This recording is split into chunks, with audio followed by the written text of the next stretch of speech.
नमस्कार, जनवार्तामध्ये आपल्या सर्वांचं स्वागत।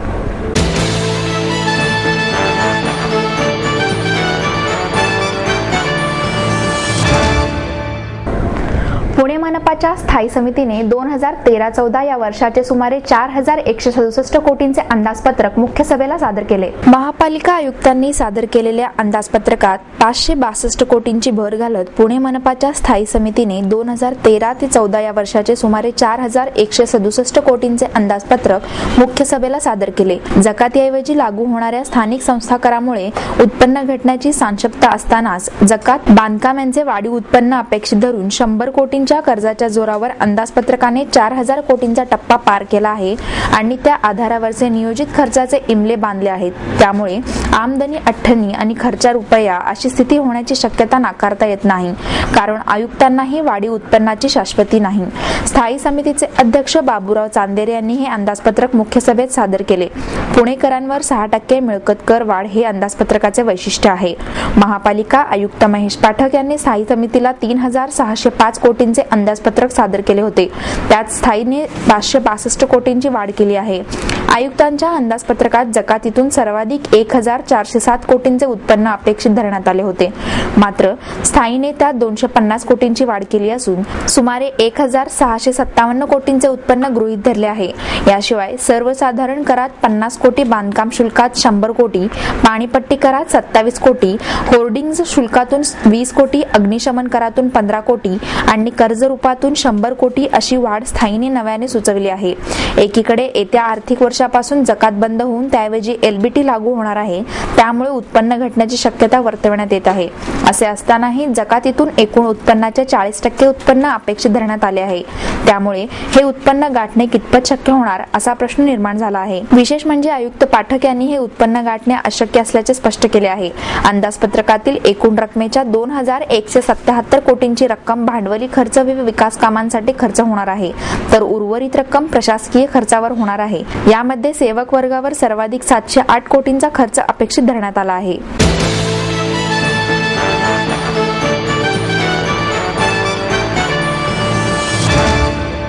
आई वडिलांनी पै जमवून मला शिकवण्याचा निर्णय घेतलेला कळत होता। माझ्या उच्च शिक्षणासाठी त्यांनी मला कायमचा आधार मिळवून दिला होता। त्यांनी स्वतःसाठी कधीच काही केलं नाही, पण माझ्यासाठी Samruddha Jeevan multistate multipurpose cooperative society limited. गुंतवणूक भावनांची, आनंद लक्षावधीचा। Samruddha Jeevan multistate multipurpose cooperative society limited.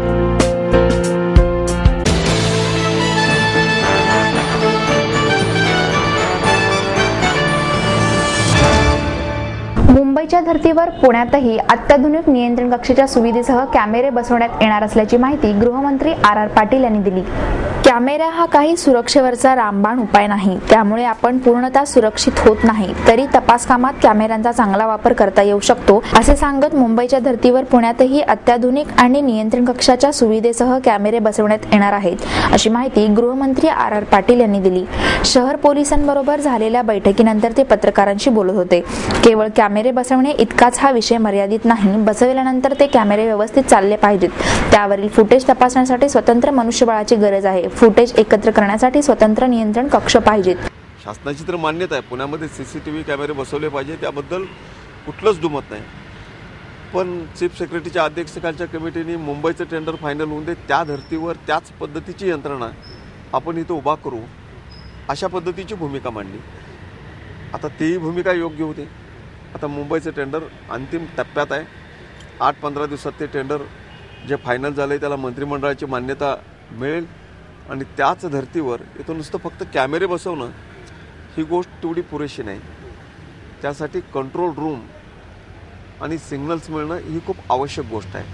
कॅमेऱ्यांची संख्या वाढवणं, आज जसे कॅमेरे बसवलेले आहेत तसे कॅमेरे बसवणं ही खूप सोपी गोष्ट आहे, पण अलर्ट करणारे, सगळ्यांना सूचना देणाऱ्या कंट्रोल रूम्स असणं हे खूप आवश्यक आहे आणि म्हणून तो एकत्रितच प्रस्ताव करणं गरजेचं आहे। लवकरच मुंबईच्या धर्तीवर पुण्यामध्ये सुद्धा, आणि केवळ पुणेच नव्हे तर मग ठाण्यामध्ये सुद्धा तितकीच लोकसंख्या वाढायला लागलेली आहे। नाशिक आहे, औरंगाबाद आहे, नागपूर आहे, टप्प्याटप्प्याने सगळीकडेच या सुरक्षेच्या व्यवस्था आपल्याला कराव्या लागणार आहेत आणि आम्ही त्या करणार आहे. मुंबईसाठी कालावधी, कारण पहिल्यांदाच आपण प्रोजेक्ट करत होतो, त्यामुळं कालावधी गेला मुंबईमध्ये.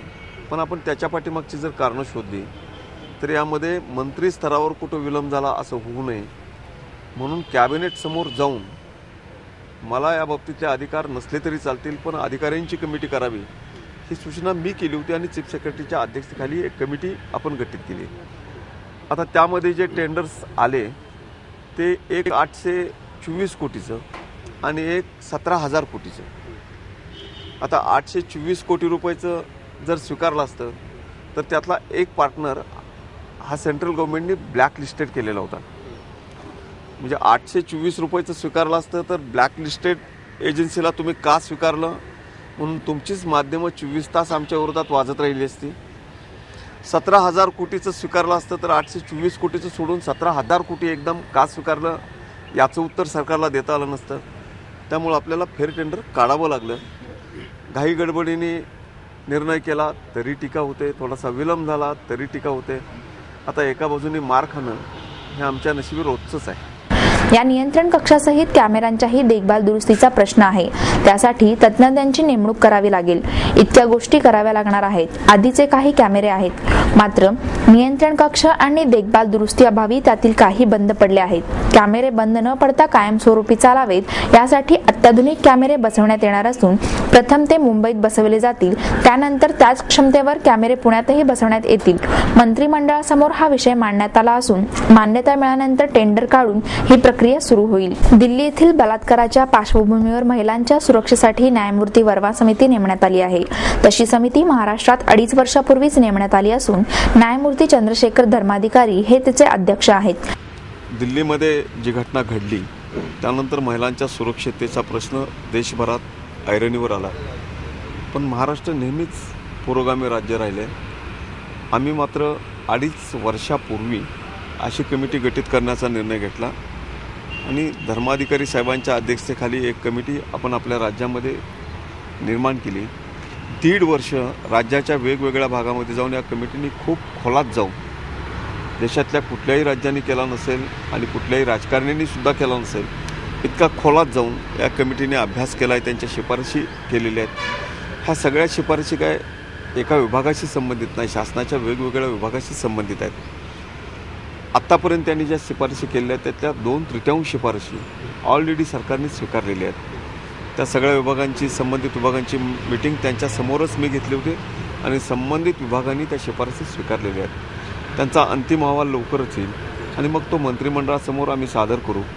पण सगळ्या शिफारशी स्वीकारल्या पाहिजेत, इतक्या चांगल्या शिफारशी त्यांनी केलेल्या आहेत. त्यामध्ये विशेषतः आज जे महिलांच्या बाबतीमध्ये कायदे आहेत हे कायदे आणखी कठोर बनवणं, त्यातल्या शिक्षेच्या प्रोव्हिजन्स वाढवणं, पुन्हा त्याचबरोबर महिलांना सुरक्षिततेच्या दृष्टीने अनेक पद्धतीच्या उपाययोजना वेगवेगळ्या आस्थापनेमध्ये आणि बाहेरसुद्धा देणं, त्यांच्या तक्रारीची दखल वेगळ्या पद्धतीने घेणं, अनेक पद्धतीच्या शिफारशी केलेल्या आहेत. या समितीने खेडोपाडी फिरून अभ्यासपूर्ण अहवाल तयार केला आहे. या अहवालातील सर्वच शिफारसी स्वीकारणे योग्य आहेत. मंत्रिमंडळासमोर तो अहवाल असून चर्चेअंती निर्णय घेण्यात येईल असेही त्यांनी सांगितले. भंडारा प्रकरणावर बोलताना RR पाटील म्हणाले, भंडारा जिल्ह्यात 3 मुलींवर बलात्कार करून झालेल्या हत्येचा तपास करण्यासाठी पोलिसांची 10 पथके तयार करण्यात आली असून लवकरच आरोपी सापडतील.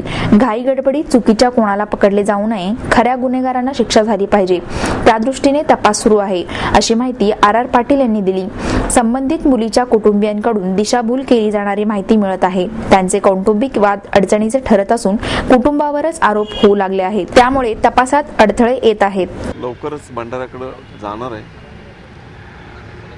पोलीस काम करतायत, IG तिथं बसून आहेत. काल ॲडिशनल DG जाऊन आले. 10 टीम्स तयार केलेल्या आहेत. विदर्भामध्ये विशेषतः जे एक्सपर्ट आहेत, टेक्निकल एक्सपर्ट्स आणि बाकीच्या अशा 10 लोकांच्या टीम्स तिथं करण्यात आलेल्या आहेत. पण स्थानिक माहिती द्यायला कोण पुढे येत नाही आणि घरामधनं जी माहिती दिली जाते ते एकमेकावर आरोप करणारी दिली जाते. घरचे काही वाद मला दिसत आहेत. आता नेमकं काय पोलीस निष्कर्षाप्रत लवकरच येतील आणि काही क्ल्यू मिळालेले आहेत असं स्थानिक पोलिसांचं म्हणणं आहे. मला लवकरच कळेल.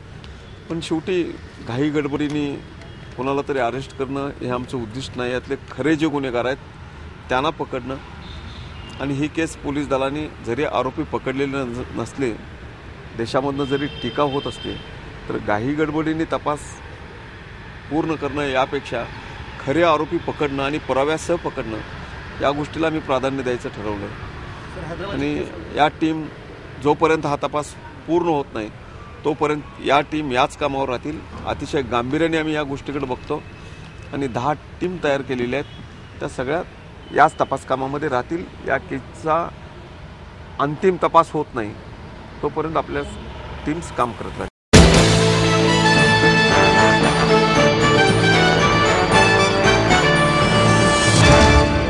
आपको देता है एडमिशन के साथ अपॉइंटमेंट लेटर भी. B civil, computers, electronics, electronic and telecommunications, IT and mechanical. MA Computers, Electronics, IT and Mechanical, Diploma Engineering, Mechanical and Computer. MBA Finance, HR and Marketing. BCA, BBA, MBA and MCA for Engineering. और साथ ही D.Pharm, B.Pharm और M.Pharm भी. Siddhant International School CBSE from nursery to 5th standard.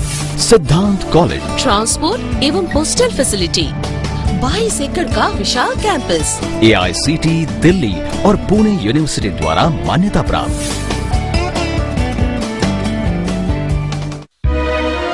समृद्ध career की or सिद्धांत college, सुदुमरे, Pune. Admission के लिए आज ही call करें या लॉग ऑन करें.